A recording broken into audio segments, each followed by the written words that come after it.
Global માર્કેટ્સની updates જાણીએ સહયોગી નીરજ કંસારા પાસેથી. Neeraj, good morning. કઈ રીતે વૈશ્વિક બજારો તરફથી આજે સેટઅપ છે?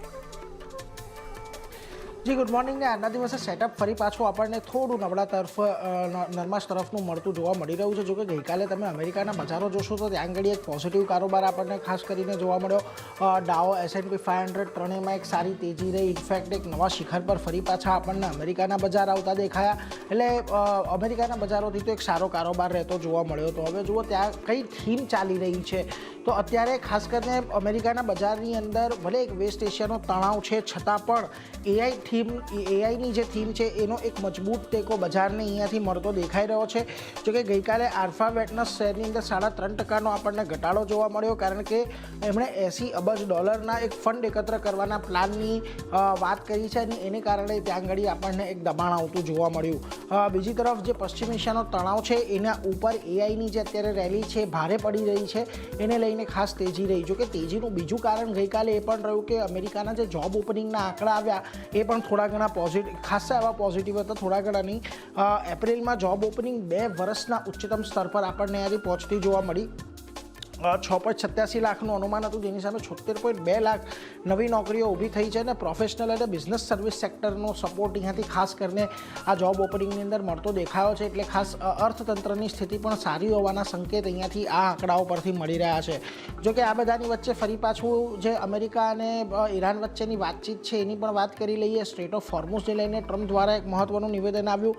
એમણે કહ્યું આવતા સપ્તાહે ઈરાન સાથે સ્ટ્રેટ અંગે તેઓ MOU કરવાના છે. ઈરાન સાથે વાતચીત ઝડપથી આગળ વધી રહી છે અને US ઈરાનની વાતચીત બંધ થયા હોવાના જે સમાચાર આવ્યા હતા એમણે ફગાવ્યા હતા અને કહ્યું હતું કે ઈરાને હવે નિર્ણય કરવો જ પડશે કે કઈ રીતે તેઓ આગળ વધવા માંગે છે. એટલે ટ્રમ્પ તરફથી ગઈકાલે એક આ નિવેદન આવ્યું.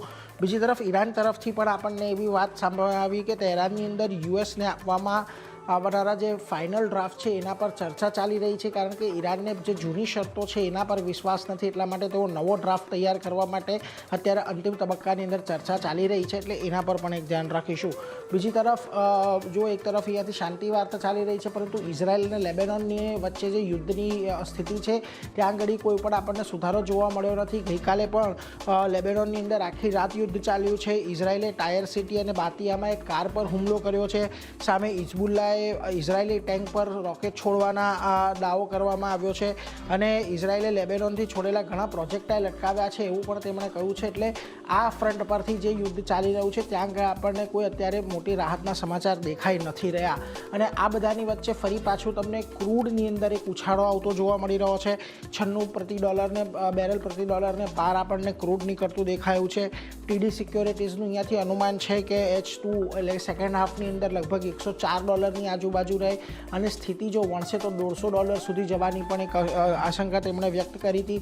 હવે બીજી તરફ એક તરફ ભાવ વધી રહ્યા છે, પરંતુ અમેરિકાની અંદર પણ ક્રૂડના ભંડારોની અંદર ઘટાડો છે. 68 લાખ બેરલ જેટલું ક્રૂડ ત્યાં આગળ ઘટી ગયું છે, જેને લઈને પણ આપણને પ્રાઇસને એક ટેકો આપતો જોવા મળ્યો છે. એટલે આ બધા પર નજર રાખવાની. જોકે આ બધાની વચ્ચે તમે આજે આવો એશિયાના બજારો પર, ત્યાં તમને કારોબાર છે થોડોક મિશ્ર જોવા મળી રહ્યો છે. કોઈ બહુ વધારે મોટા ઉત્સાહ સાથે ત્યાં આપણને કામકાજ જોવા નથી મળી રહ્યું. વાત કરી લઈએ જાપાનના બજારની, 0.5% તેજી ચોક્કસથી છે, પરંતુ કોરિયા ફ્લેટ છે, તાઇવાનની અંદર થોડી ઘણી તેજી છે. આવો શાંઘાઈ, હેંગસેંગ અને સ્ટ્રેટ ટાઈમ્સ પર તો ત્યાં પણ તમને થોડોક મિશ્ર કારોબાર જોવા મળી રહ્યો છે. હેંગસેંગ અત્યારે ઘટાડા તરફી કારોબાર એક દર્શાવી રહ્યો છે, પરંતુ જ્યારે આપણે ગિફ્ટ નિફ્ટીની વાત કરીએ છીએ તો ગઈકાલે જુઓ આપણે નીચલા સ્તરેથી સારી રિકવરી સાથે આપણે બંધ થતા જોવા મળ્યા હતા. 23,603 પર ફ્યુચર્સ બંધ થયા હતા. આજે 23,473ના ગિફ્ટ નિફ્ટી સંકેત આપી રહ્યું છે. એટલે ઓલમોસ્ટ 130 પોઈન્ટના ઘટાડાના સંકેતો છે, પરંતુ ખાસ અહીંયાથી ધ્યાન એ રાખવાનું રહેશે ચારની કે આપણે જે રેન્જની અંદર કારોબાર કરી રહ્યા છે એ રેન્જની બહાર આજના દિવસે આપણે નથી નીકળી રહ્યા. અને જો નથી નીકળતા તો પછી આપણને એ જ કન્સોલિડેશનવાળો જ કારોબાર આજે પણ યથાવત જોવા મળી શકે છે. જી, તો આ રીતે